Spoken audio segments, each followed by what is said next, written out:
What would happen if you drank lemon water every single day for 30 days? We are so focused on high blood pressure. Really, no one's talking about low blood pressure, where you just don't have enough volume of blood in your body. When you wake up in the morning, you have the lowest volume of blood compared to at the end of the day. When your blood volume is too low, if you stand up too fast, you could feel dizzy. Your blood pressure might even be on the low side. If we just take an elite athlete and compare that athlete to an average person that doesn't really exercise, the elite athlete is carrying around 50% more blood volume. You definitely are not going to have the same performance when you exercise. You're just not going to feel quite the same. I do not like drinking anything in the morning because typically when I drink liquid in the morning, I just don't feel right. I'll drink coffee, but I don't want to drink anything else until the afternoon. And I finally realized what that is, and I want to give you a solution. If you just drink water, especially in the morning when you have the lowest blood volume, you're basically going to be diluting these electrolytes, specifically sodium. Now that's a huge mistake because you're going to be more dehydrated, because it's not just water that increases the volume of blood.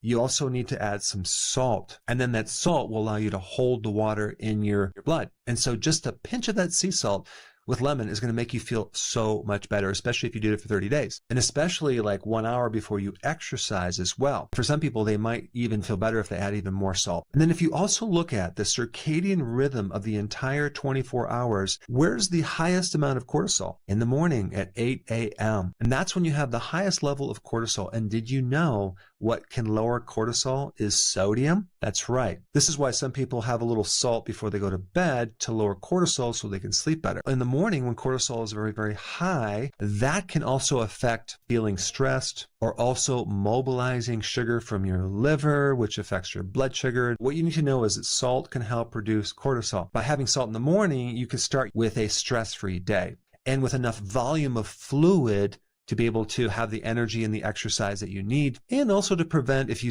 get up too quickly and feel a little dizzy.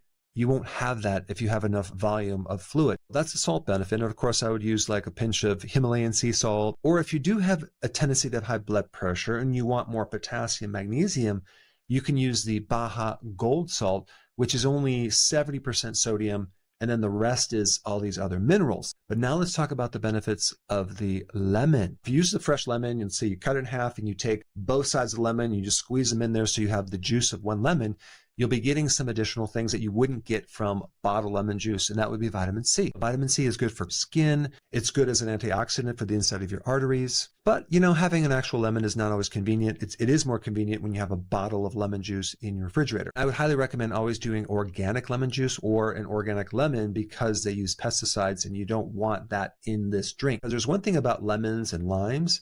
When you spray them, they absorb that pesticide inside the actual lemon. We also have the benefit of something called citric acid. So citric acid helps to reduce the risk of kidney stones because it binds with this oxalate thing, and then it reduces the chance of the formation of that stone. Lemon also has a tendency to reduce the incidence of gout because it can help lower uric acid. So it's really good for the kidneys. Certain things in lemon, like the phytonutrients, actually help the phase 1, phase 2 detoxification in the liver, which allows you to pull out different chemicals. The lemon also acts on the bile and also the tartness of the lemon. It helps to thin the bile. It helps to reduce the incidence of gallstones as it helps to detoxify the liver. Also, the actual stomach, the combination of lemon and salt is really good for digestion because it can stimulate digestive enzymes and juices to get the digestion flowing. The properties in lemon can also help regulate cholesterol issues. It can provide antioxidants to the inside of the arteries to help reduce the risk of certain types of problems for the heart. The polyphenols in the lemon actually increase the diversity of the microbiome. The microbes in your gut actually thrive, which is pretty wild. There's certain properties in lemon and salt that are antimicrobial. Lemons also can help increase the absorption of non-heme iron, which is iron in plants. So if someone's anemic, taking lemon juice can help them. Also, as a side note, if you have a tendency to develop kidney stones, I would also add magnesium and potassium to your protocol. One big mistake with lemon water, if you're doing this over a period of time and you're drinking it in your mouth, the acidity can affect your enamel and your teeth. So I would highly recommend using a straw. And then, of course, cleaning out your mouth with water after you're done. I do my lemon salt water right after I drink my coffee in the morning. Another thing that I occasionally do is I'll take an organic lemon, the whole thing, the peel and all with the seeds, and I will blend it with a glass of water and then also add this little pinch of sea salt to it, because there are so many additional things in the actual peel itself, and right underneath the peel, all these bioflavonoids are really good for so many things. But for some people, salty lemon water might be too tart and they like it sweet. I would highly recommend adding a couple drops of liquid stevia. And then we turn this tart thing into lemonade. It actually is amazing. Your kids would love it as well. And some people also add a little bit of apple cider vinegar to that mix. So that would be 1 tablespoon if you wanted to take it to the next level. But anyway, I just wanted to give you this simple, quick tip to see if it can help you. If it does, please comment down below. Hey, before you leave, I just wanted to give you a little quick history on some of the books that I wrote. This was one of the first books. It's called Dr. Berg Body Shapes. It was my attempt at writing about body types.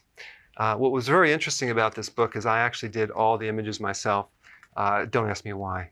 They look actually not quite as professional as some of the images that I have in the new book. But anyway, this is my first attempt right here called Dr. Berg's Body Shape Diets. And then I wrote a book more extensive called The 7 Principles of Fat Burning. I don't even have a copy anymore, actually, because it's outdated. The next book, I put about 1,000 hours into this one right here called The New Body Type Guide. Major updates on the body types. I put a lot of energy into this. It has professional images, graphics, all sorts of things. Now, the problem with this book is it doesn't really describe what this is really about. Body types are only a small portion of what's in this book. And that's why I changed the name to the Healthy Keto Plan, okay? If you happen to have this book, you don't really need this book because there's some only very, very minor updates. But if you don't have this, you need to get this one right here. This book goes into every single detail that you would ever want to know about. It goes into the 7 principles of fat burning. It goes into hormones, the body types, the basic keto plan. It goes into intermittent fasting. I talk about the 10 fat burning triggers and blockers and fat burning strategies with a lot of details in every single chapter.